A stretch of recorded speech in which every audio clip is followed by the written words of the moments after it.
Halo adik-adik, selamat datang di channel Ayo Sekolah Fisika bersama saya Mr. YFM. Pada video pembelajaran kali ini kita akan belajar materi fisika pada fluida statis tentang meniskus cekung dan meniskus cembung dan gejala kapilaritas. Pada waktu air dimasukkan dalam bejana, air akan membasahi dinding bejana. Tetapi ketika raksa dimasukkan dalam bejana, raksa tidak akan membasahi dinding bejana tersebut. Seperti yang ditunjukkan pada gambar, air permukaannya berbentuk cekung, sedangkan raksa permukaannya berbentuk cembung. Kalau air cekung dan raksa permukaannya berbentuk cembung. Kelengkungan permukaan air dan raksa ini dinamakan meniskus. Mengapa permukaan air dan raksa ini berbeda? Ini karena disebabkan oleh adanya gaya kohesi dan gaya adhesi.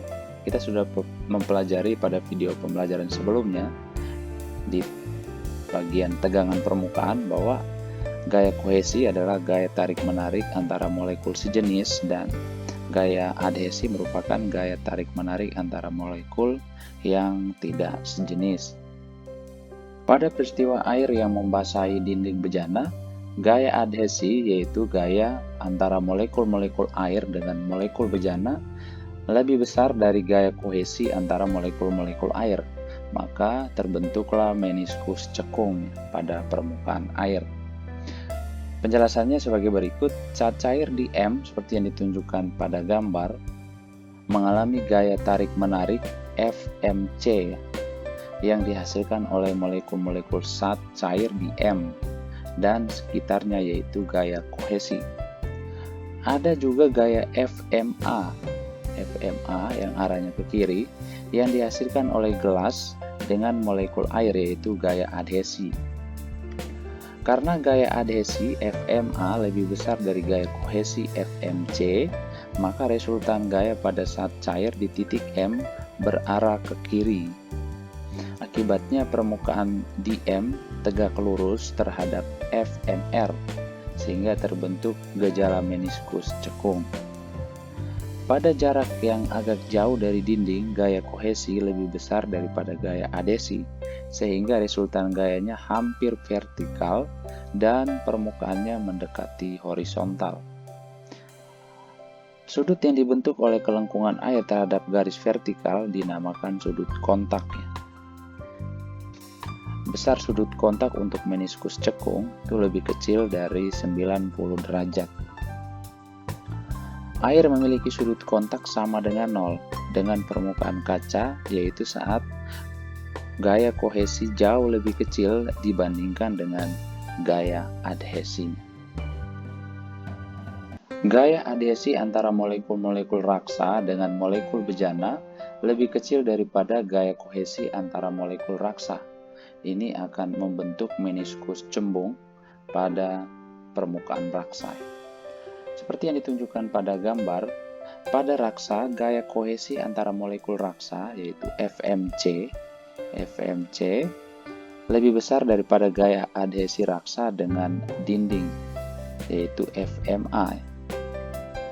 Akibatnya resultan gaya FMR berarah ke kanan, sehingga permukaan saat cair di M tertarik ke arah tegak lurus FMR dan membentuk meniskus cembung. Karena gaya kohesi lebih besar daripada gaya adhesi raksa dengan dinding kaca dari bejana, maka raksa tidak akan membasahi dinding. Besar sudut kontak untuk meniskus cembung pada raksa itu theta lebih besar dari 90 derajat, seperti yang ditunjukkan. Bagian berikutnya kita akan mempelajari tentang kelebihan tekanan pada meniskus ya.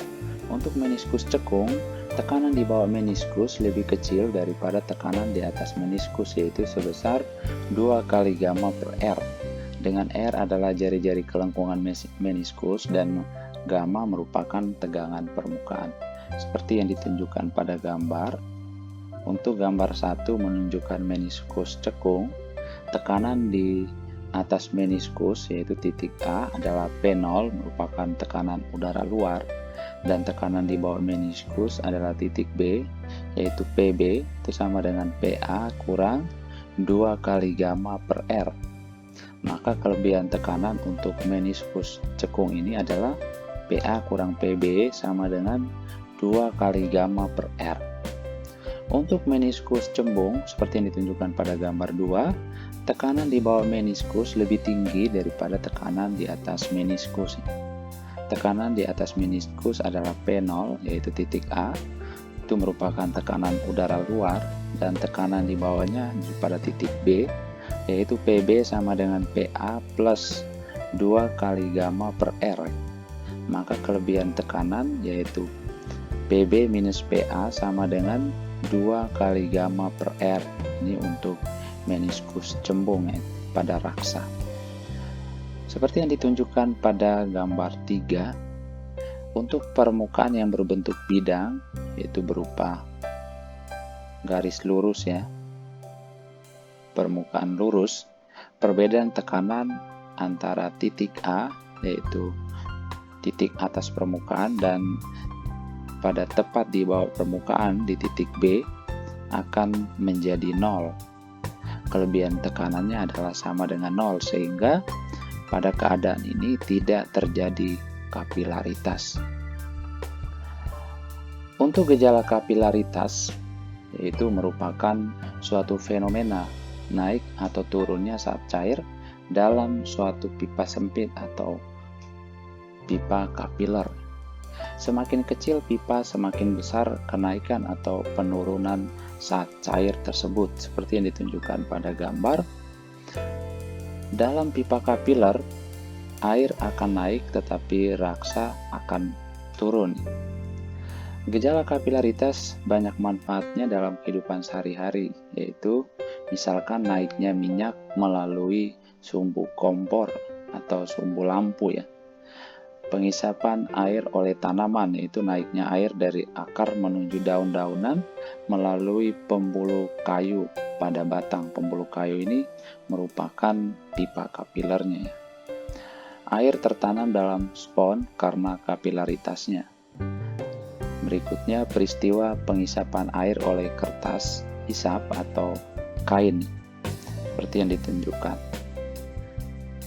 Kadang-kadang gejala kapilaritas merugikan. Misalnya ketika hujan, air akan menggenang, akan merambat naik melalui pori-pori dinding rumah, sehingga menjadi lembab. Dinding yang lembab tidak baik untuk kesehatan. Pada bagian berikutnya kita akan menghitung ketinggian air atau kedalaman raksa pada pipa kapiler.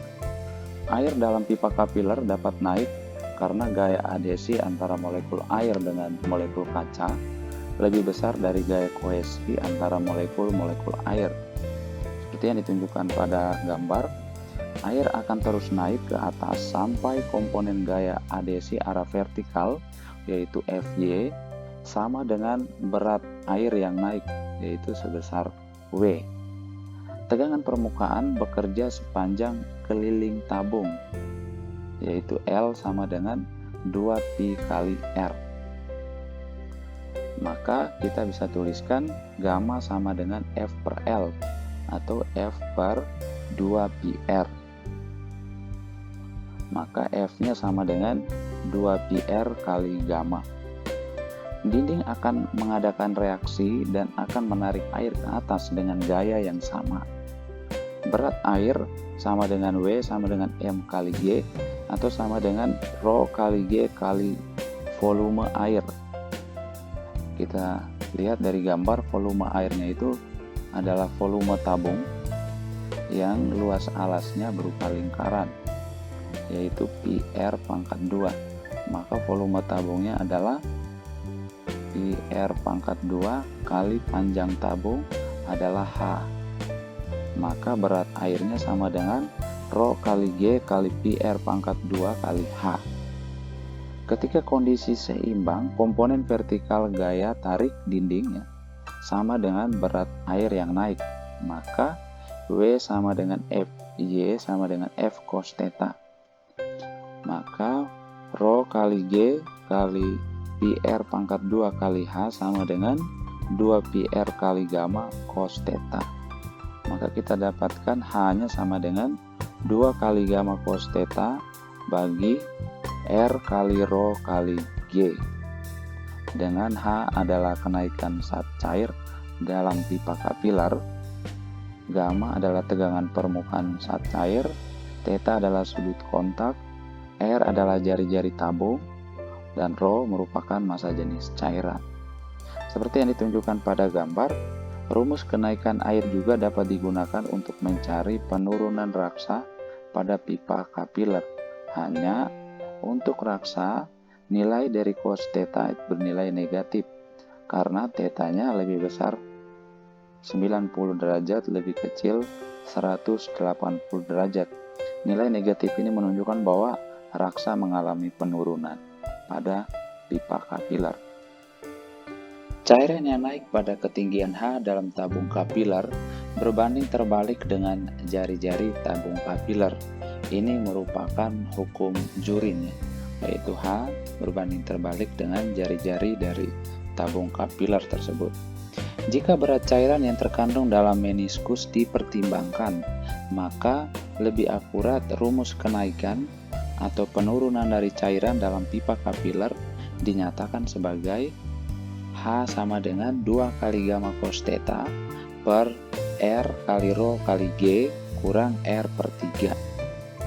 Seperti yang ditunjukkan pada gambar, dalam kasus pipa kapiler dengan panjang yang lebih pendek yaitu L lebih kecil dari H, ada dua pipa kapiler yang satunya panjangnya H dengan yang satunya lebih pendek yaitu panjangnya L, cairan tidak akan meluap dari ujung atas seperti air mancur dan juga tidak akan mengalir sepanjang sisi vertikal ya. Cairan setelah mencapai ujung atas, jari-jari meniskusnya menjadi lebih besar tanpa mengubah sifatnya, sehingga kita bisa tuliskan hubungan H kali R ya, sama dengan L kali R aksen. Seperti yang ditunjukkan pada gambar, penting untuk dicatat bahwa dalam keseimbangan, dalam kondisi seimbang, tinggi H tidak tergantung pada bentuk kapiler jika jari-jari meniskusnya tetap sama. Itulah mengapa tinggi vertikal H pada kolom cairan dalam pipa kapiler yang bentuk dan ukurannya berbeda akan sama jika jari-jari meniskusnya tetap sama. Oke, kita masuk pada bagian pembahasan soal. Kita lihat contoh soal yang pertama. Kelebihan tekanan di dalam tetesan air pada 20 derajat Celcius, tegangan permukaan air 72,8 kali 10 pangkat minus 3 Newton per meter, jika diameternya 2,00 mm adalah, pada soal diketahui tegangan permukaan air gamma sama dengan 72,8 kali 10 pangkat minus 3 Newton per meter. Diameter 2,00 mm atau sama dengan 2 kali 10 pangkat minus 3 meter ya. Ini merupakan diameter dari meniskus air. Maka jari-jarinya sama dengan 1 kali 10 pangkat minus 3 meter. Maka perbedaan tekanannya ya, itu adalah P kurang P0 sama dengan 2 kali gamma per R atau sama dengan 2 kali 72,8 kali 10 pangkat minus 3 dibagi dengan 1 kali 10 pangkat minus 3 sama dengan 146 Newton per meter pangkat 2. Ini jawabannya A. Oke, untuk soal yang kedua, jika tegangan permukaan air adalah 0,06 Newton per meter, maka kenaikan air dalam tabung kapiler dengan diameter 1 mm adalah, pada soal diketahui tegangan permukaan air 0,06 Newton per meter. Diameter dari tabung kapiler D sama dengan 1 mm atau sama dengan 1 kali 10 pangkat minus 3 meter. Maka jari-jarinya R nya sama dengan setengah dari diameter 1 sama dengan 0,5 kali 10 pangkat minus 3 meter. Sudut kontaknya adalah 0 derajat dan air memiliki massa jenis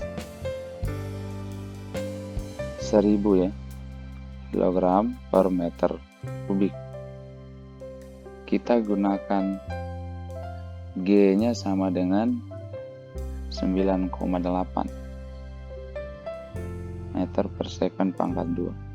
Maka kenaikan air dalam tabung kapiler atau pipa kapiler adalah H sama dengan 2 kali gamma cos theta bagi rho kali R kali G, sama dengan 2 kali 0,06 cos 0 bagi 1000 kali R nya 0,5 kali 10 pangkat minus 3 dikali 9,8, maka hanya sekitar 0,0244 meter ya, atau sama dengan 2,44 cm. Jadi jawabannya B. Oke, kita lihat soal yang ketiga. Air naik hingga ketinggian 10 cm di dalam pipa kapiler dan air raksa masuk ke kedalaman 3,5 cm di dalam pipa kapiler. Jika massa jenis raksa 13,6 gram per cm kubik dan sudut kontaknya 135 derajat dan massa jenis air 1 gram per cm kubik dan sudut kontaknya adalah 0 derajat, maka rasio atau perbandingan tegangan permukaan kedua zat cair tersebut adalah, pada soal diketahui ketinggian air yaitu H air sama dengan 10 cm, sedangkan H raksa HR sama dengan 3,5 cm. Sudut kontak untuk permukaan air dan dinding 0 derajat dan raksa dengan dinding adalah 135 derajat. Sedangkan massa jenis air sama dengan 1 gram per cm kubik dan massa jenis raksa 13,6 gram per cm kubik. Maka dengan menggunakan rumus H sama dengan 2 kali gamma cos theta bagi R kali rho kali G, maka kita bisa tuliskan perbandingan H air banding H raksa sama dengan gamma air banding gamma raksa kali cos theta air banding cos theta raksa dikali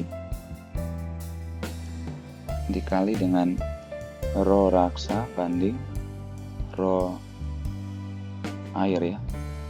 Di sini karena R air sama dengan R raksa ya. Ini kan sama dengan R tabung. Sama, maka kita masukin ini 10 cm per 3,5 cm sama dengan gamma air per gamma raksa kali cos 0 bagi cos 135 kali 13,6 bagi 1, maka kita dapatkan gamma air banding gamma raksa sama dengan 10 kali 0,7 banding 3,5 kali 13,6 sama dengan 20 per 136 atau sama dengan 5 per 34. Ini jawabannya B. Oke, kita lihat soal yang keempat. Air naik ke ketinggian H dalam kapiler di permukaan bumi. Di permukaan bulan, ketinggian kolom air di kapiler yang sama adalah percepatan gravitasi di bumi 6 kali percepatan gravitasi di bulan. Kita gunakan rumus H sama dengan 2 gamma cos theta per Rho kali R kali G. Dari rumus ini kita ketahui bahwa H ini berbanding terbalik dengan percepatan gravitasi. Maka H di bumi dibagi dengan H di bulan itu sama dengan G di bulan dibanding G di bumi. Kita ketahui bahwa G di bumi sama dengan 6G di bulan. Maka karena H di bumi itu H dibanding H di bulan sama dengan G bulan per 6 kali G bulan. Dicoret, maka kita dapatkan H di bulan itu sama dengan 6H. Oke, jawabannya B. Kita lihat soal yang kelima. Air naik dalam tabung kapiler ke ketinggian tertentu sehingga gaya ke atas karena tegangan permukaan diimbangi oleh 7,5 kali 10 pangkat minus 3 Newton gaya karena berat cairan. Jika tegangan permukaan air 6 kali 10 pangkat minus 2 Newton per meter, keliling pipa kapiler tersebut adalah, pada soal diketahui F sama dengan 7,5 kali 10 pangkat minus 3 Newton. Tegangan permukaannya 6 kali 10 pangkat minus 2 Newton per meter. Kita ketahui bahwa tegangan permukaan pada pipa kapiler itu bekerja di sepanjang keliling dari pipa ya. Maka gamma sama dengan F per L, dengan L sama dengan keliling pipa. Berarti L-nya sama dengan F per gamma, sama dengan 7,5 kali 10 pangkat minus 3 bagi 6 kali 10 pangkat minus 2 atau sekitar 12,5 kali 10 pangkat minus 2 meter atau 12,5 cm. Jawabannya E. Oke, kita lihat soal yang ke-6. Bulus silem yang mengangkut bahan makanan dari dalam tanah ke bagian atas tumbuhan memiliki diameter 0,015 meter. Jika tegangan permukaan air 0,05 Newton per meter, sudut kontak 0 derajat dan percepatan gravitasi 9,8 meter per second pangkat 2, kenaikan air dari permukaan tanah adalah, pada soal diketahui diameter pipa 0,015 meter, maka jari-jarinya sekitar setengah D atau 0,0075 ya meter. Tegangan permukaannya 0,05 Newton per meter, sudut kontaknya 0 derajat, G-nya sama dengan 9,8 meter per second pangkat 2. Maka kenaikan air dari permukaan tanah adalah H sama dengan